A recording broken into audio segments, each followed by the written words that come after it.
In 1957, Jean Paul Getty Sr. was labeled the richest man in the world by Forbes Magazine. He was a powerful individual, having gotten his wealth from oil. In 1973, his teenage grandson Paul was targeted by the terrifying Italian mafia called the 'Ndrangheta and kidnapped off the streets of Rome. They demanded $17 million from Paul's mother, who did not have the money. In a desperate attempt, she turned to Getty Sr. and asked him to please pay the money to spare her son's life. Shockingly, Getty Sr. refused, stating if he pays for the ransom now, then all of his other 14 grandchildren will get kidnapped too, and then he would have to pay their ransom as well. This is the story of the kidnapping of John Paul Getty III. I'm your host, Lauren Powers, and you are listening to Not Your History Class podcast.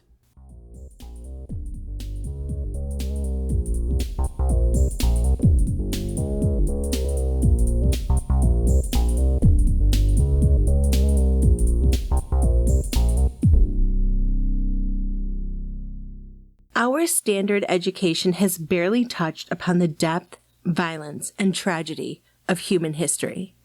My intention with this podcast is to illuminate the parts of our history that have been in the dark for far too long. I want to take a comprehensive dive into our world and to give a different and new perspective on our past. After all, education is our strongest weapon against tyranny. Please note, this podcast contains content and information that may not be suitable for children under the age of 13. Please be advised.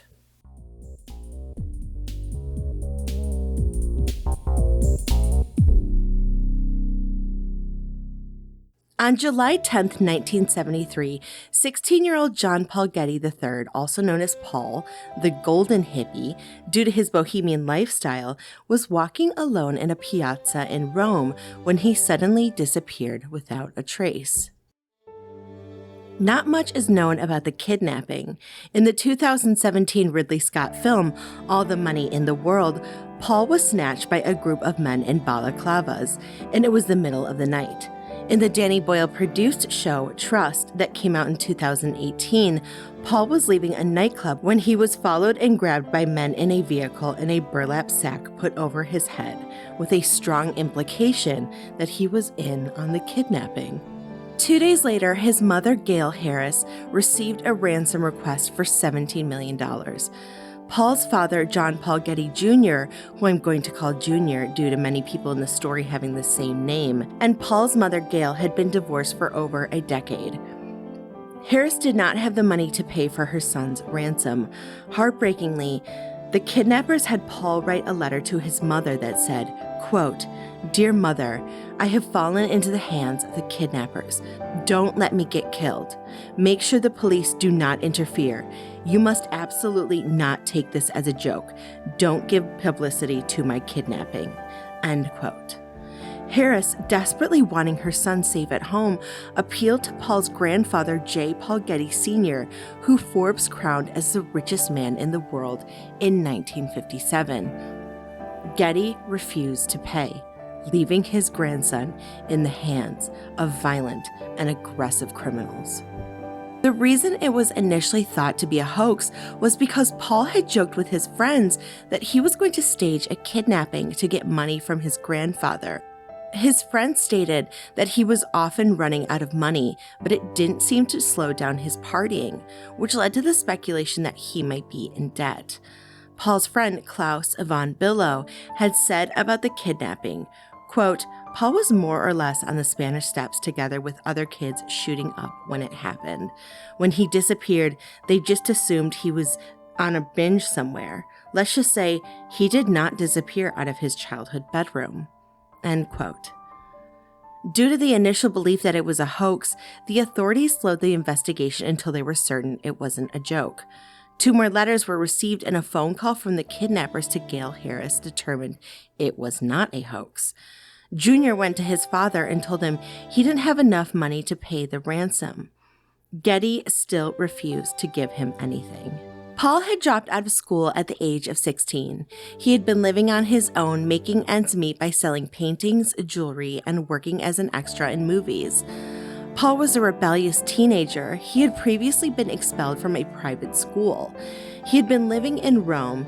In the book Painfully Rich, The Outrageous Fortune and Misfortunes of the Heirs of J. Paul Getty, the author John Pearson said that the captor's treatment of Paul was, quote, not so much evil as callous, end quote. He was treated more like an animal, stayed in crude shelters and bathed in the river. He had a radio for company and was fed cold spaghetti. Paul wrote another letter to his mom, Gail, that said, quote, pay up, I beg you, pay up as soon as possible if you wish me well. If you delay, it is very dangerous for me, end quote. A former CIA agent was sent to Getty Sr. to help, but Sr. refused to help or engage. His son Jr. was in the middle of his own battle with addiction and was also not engaging.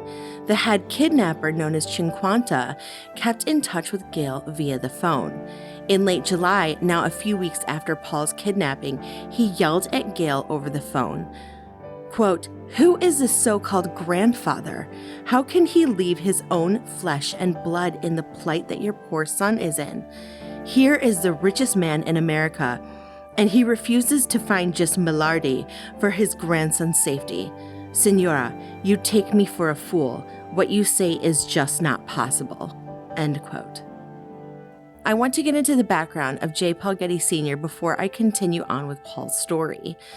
J. Paul Getty Sr., but who I'm going to refer to as Getty Sr. or Sr., was born on December 15, 1892, to George Franklin Getty and Sarah Catherine McPherson Richer Getty. Initially, George was an attorney and an insurance executive. In 1903, he made a fateful trip to Osage land that was in Native territory. Later, in 1907, that land was annexed by the United States and became Oklahoma. George began his oil company in Oklahoma and continued to run it even after the family moved to Los Angeles in 1905. Getty Sr. attended a private military school before going to university. He first went to the University of Southern California in Los Angeles and then transferred to the University of California, Berkeley. He then finished his education at Magdalen College at Oxford University in England, which he received a degree in politics and economics in June of 1913. From there, he took a grand tour of Europe, which sparked an interest in arts and antiquities. He then went on to tour the Middle East and North Africa and returned back to the U.S. in September of 1914. He joined his father's company, and by 1916, he announced that he had earned his first million, which adjusted for inflation is over $28 million in today's money. He lived a little while as a carefree bachelor before his dad called him back to Oklahoma. Eventually, the business turned focus to the Los Angeles basin. By the time that the stock market crashed in 1929, the family fortune was well established. George died the next year in 1930 and left the controlling interest in the company to his wife, Sarah. By 1934, Getty Sr. had forced her out and taken control. He left her with an annuity. His fortune only grew as he gained control of several companies, and his organization started to fan out into transportation, production, marketing, minerals, manufacturing, real estate, agriculture, and of course, oil exploration and mining. In the mid-1940s, he had bought land in Saudi Arabia, in the neutral zone between Saudi Arabia and Kuwait. The land started to produce oil in 1953, which considerably increased his wealth. In the 1930s, he lived next to William Randolph Hearst in Santa Monica. During World War II, he had a plant in Tulsa, Oklahoma that produced parts for Allied aircraft. In 1945, he moved to Malibu, where he renovated a house called Ranch House, which he lived in until 1951, where he moved to Europe. The house in Malibu and its 64 acres were transformed into an art gallery. In December 1953, the J. Paul Getty Museum Trust was incorporated, and the Malibu house became the J. Paul Getty Museum and opened to the public in 1954. Getty started purchasing art and antiquities in the 1930s, often boasting about his knowledge and where to find bargains. Whether or not this actually happened, in the film All the Money in the World, Getty was bragging to his grandson about how he had found an ancient artifact that a street vendor was selling, and he spent an hour bargaining this vendor down from about $15 to $11. Later, one of the characters discovered that it was a worthless piece of tourist memorabilia that could be bought at a museum's gift store. I think that this is a perfect example of what a miserly individual Getty Sr. was. Eventually, his collection grew too large for the Malibu Museum, and he built another building on the same property to house the rest of his art. It was based on a first-century Roman country house called Villa di Papri near Herculaneum. It was called the Getty Villa, and it opened in January of 1974. After leaving the U.S. for Europe in 1951, he stayed in hotels before moving into Sutton Place in 1960. The Tudor-style home had 72 rooms and was located 25 miles outside of London. In 1957, as I had stated before, Forbes Magazine stated him as the richest man in the world. Getty married 5 times and had 5 children by 4 wives. He married his first wife, Jeanette Dumont, in October 1923. They had a son, George F. Getty II. Getty Sr.'s second wife was Aline Ashby in 1926, and they had no children. His third wife was Adelphine Helmy in 1928, and they had their son, Jean Ronald. Fourth wife was Anne Rourke in 1932, and she was a Hollywood starlet. They had the son John Paul Getty Jr. and Gordon Peter. His fifth and last wife was Louise Teddy Lynch, and in 1939 they had a son, Timothy. John Paul Getty Jr.'s parents had divorced when he was 5. He and his mother moved to San Francisco, where he continued his education. In 1950, he served in South Korea during the Korean War. 6 years later, he met Abigail Harris, known as Gail. She was a professional water polo player and the daughter of a judge. Together, they had 4 children, including John Paul Getty III, also known as Paul. In 1958, Getty Jr. took on an executive role offered by his father at Getty Oil Italiana in Rome. Jr. and Gail divorced in 1964. 2 years later, Jr. married model and actress Talitha Pohl. They unfortunately became addicted to heroin. Less than 5 years later, she died of a heart attack. Previous to that, she had been seeking a divorce from Jr. There was a subsequent investigation over her death, but Jr. fled back to the United States despite his presence being requested by an Italian judge. A month before Paul's kidnapping, the eldest son of Getty Sr., George Franklin Getty II, had committed suicide by stabbing himself with a barbecue fork after he had ingested drugs. He and Getty Sr. were not close. Apparently, Sr. didn't even bother to attend his son's wedding. After George's drug-induced suicide, Sr. barely seemed to mourn. Instead, he was more concerned with how it would affect the family business and was worried about which son would be worthy enough to take it over. Eventually, Gordon took over the business, having to put aside his own pursuits in classical music to run the company. Defiance and disloyalty were punished, and Getty had cut his son, Jean Ronald Getty, out of his will after he sided with his mother, Adelphine Helmy, during her contentious divorce with Getty Sr. He seemed to not care much at all about family members that were no help to the oil company legacy. Then, just a month later, after George's tragic death in July, Getty Jr.'s eldest son, Paul, was kidnapped by a group of Italian men that had connections within the 'Ndrangheta Calabrian mafia organization. Remember that when the kidnapping happened, it was initially believed to be a hoax. The police were suspicious and thought that he had staged the kidnapping to get money from his grandfather. Getty Sr. was an incredibly stingy individual, refusing to pay the ransom. At the time, Getty was one of the richest, if not the richest man in the world. $17 million would have been likely what he made in a week. He said, quote, "I have 14 other grandchildren, and if I pay 1 penny now, then I'll have 14 kidnapped grandchildren," end quote. Junior was also not able to pay any money towards his son's ransom, as at the time he was going through rehab after years of struggling with a drug addiction. J. Paul Getty Sr. was so notoriously stingy that he had locks put on all his phones and established a payphone inside his home that guests could use.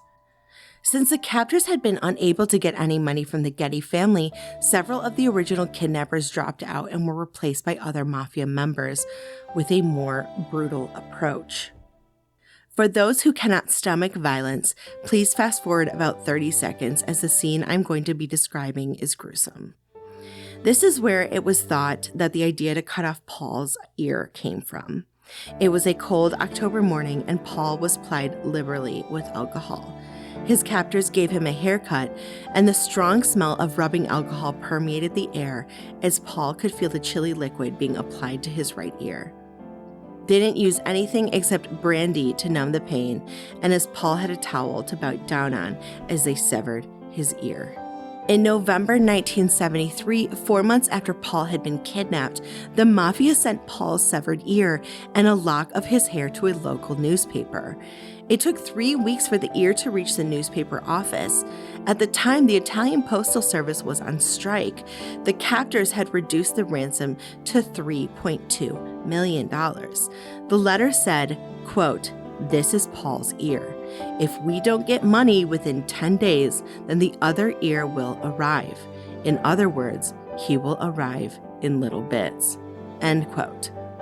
Getty Sr. still refused to pay the ransom, and he wanted to negotiate.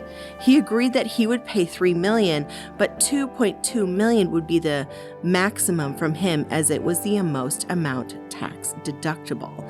The remaining $800K would be given to his son Junior to be paid back with 4% interest. Paul had now been held captive for 5 months, chained and blindfolded in a series of mountain hangouts.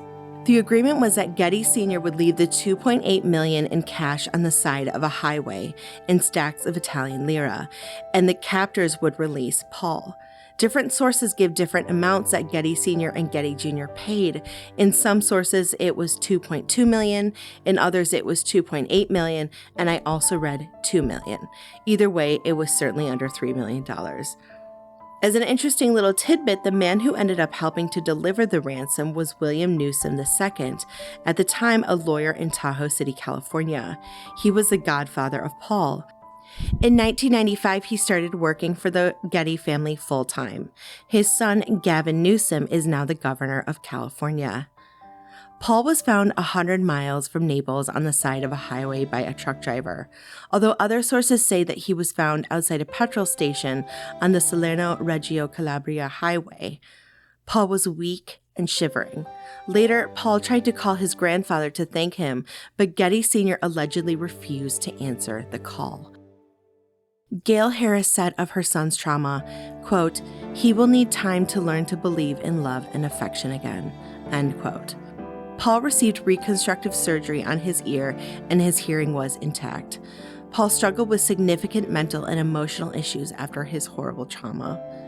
Journalist A. Craig Kopitas, who became friends with him after his kidnapping, had said, quote, "He was a very nice, confused kid from an exceptionally dysfunctional family. Paul had emerged from the kidnapping in a bad way, which was completely understandable, sadly. What was my first impression of Paul? That he wanted to be a superstar, basking in 15 minutes of Warholian fame and trying to figure out how to keep the lights on. I felt sorry for him. Paul was more angry about them taking off his ear than he was by the kidnapping. His hair was long enough to cover the wound, though." End quote. The ransom had actually helped catch the kidnappers. Each lira had been microfilmed by police. Fletcher Chase, a former intelligence agent who worked with Getty Sr., had handed the money over. While he was doing that, another car pulled up. Detectives undercover, pretending to be tourists, took pictures of the area and the kidnappers' faces. They then proceeded to shadow the suspects for a month, finally making an arrest. 9 of the captors had been arrested, although with little proof, only 2 were convicted in an Italian court. Some of the kidnappers were cleared on the kidnapping charges, but were convicted on narcotics charges. After Paul's kidnapping, Getty Sr. spent the next 3 years defending his actions.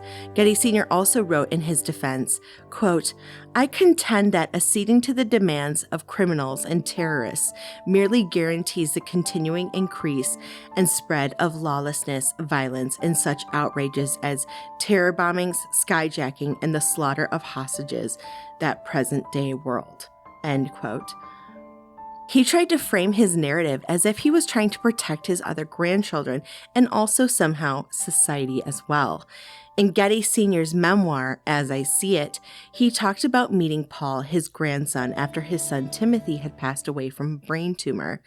The baby Paul had come down with a minor fever, and during the trip, Getty Sr. said, quote, "The loss of Timmy and the proximity of Paul III had turned me into a prototype of the overly doting, near-hysterical grandfather." End quote. Getty Sr. spoke about how in 1975, his grandchildren visited him and they had such a great time. Quote, "It was a most reassuring summer for grandfather J. Paul Getty. It proved that despite anything and everything, be it wealth, divorce, or tragedy, or any of the other myriad conditions and tribulations of life, the Getty family is a family and will continue to be one." End quote. Paul was decidedly not present for Getty's 1975 summer. It's also important to mention that Getty Sr.'s youngest son, Timothy Ware Getty, had gone blind from a brain tumor at the age of 6 and passed away at the age of 12. Getty Sr. didn't even attend his funeral.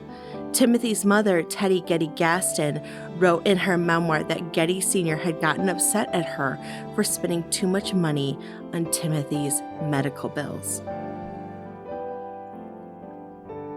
Paul later ended up marrying his girlfriend, a German-born photographer named Gisela Martin. She gave birth to one son, Balthazar Getty. They later ended up divorcing. Paul became addicted to heroin and cocaine after his traumatic experience. In an article by Newsweek, he had allegedly been found in London's Hyde Park and arrested for public indecency after he was, quote, "found in a compromising position with a female companion." End quote. In 1981, at the age of 25, Paul suffered a stroke that left him blind and unable to move. Paul's new medical needs required for him to have $25,000 per month 24/7 care. His dad, Jr., who had become extraordinarily wealthy after Getty Sr. passed away in 1976, refused to pay for his son's care. The irony behind his refusal to help his traumatized and disabled son was that he had been knighted in Britain for his charitable and philanthropic work. Eventually, a Californian judge forced Jr. to pay for his son's care. The judge said, quote, "I think Mr. Getty should be ashamed of himself. He is spending far more on these legal details than it would cost him to measure up to his moral and legal obligations." End quote. Paul died in 2011 at the age of 54. Gail, his mother, was his caretaker up until his death. His son Balthazar said of his father, quote, "He never let his disability keep him from living his life to the fullest.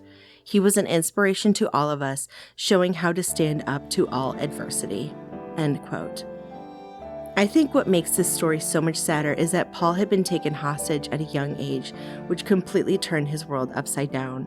And then later, he became a hostage in his own body, unable to move or articulate. And as far as the stingy villain of the story, while all the money in the world depicted J. Paul Getty Sr. suffering a more movie-fied death, dying alone on his vast estate when his grandson was found alive, the reality isn't too far off. Getty Sr. passed away 3 years after Paul's rescue, where he died, isolated in his London mansion with only his German shepherds for company. Majority of his estate went to charities and nonprofits.